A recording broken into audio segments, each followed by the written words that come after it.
शेवटचं मला असं सांगायचंय की मला पुरस्कार बरेच मिळायचे, पण मी कधी ते घेतले नाही. नेहमी मला नगरदेव सर म्हणाले की अहो इथं तुम्हाला पुरस्कार तुमचं नाव द्यायचं का, नको म्हटलं. पण मला सगळ्यात मोठा पुरस्कार आज असा आहे की माझे विद्यार्थी जे 35 वर्षापूर्वी होते, पहिली बॅच माझी तोंडावरची, त्यांनी लक्षात ठेवून त्या विद्यार्थ्यांनी फोन करून माझा पत्ता शोधला आणि मला कॉन्टॅक्ट केला आणि माझ्या वर्गातले विद्यार्थी इथे आले.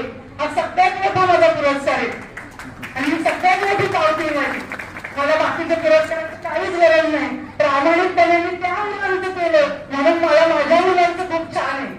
त्यांचे आशीर्वाद मला खूप छान मिळाले आणि असेच आशीर्वाद तुमचे सगळ्यांचे मिळावं अशी मी दोन शब्द सांगून कोणाचं नाव विसरलं असेल तर माफ करा मला. पण माझ्या भावनिक मनामुळे मला नाव आठवेना म्हणून तेवढंच करून मी माझं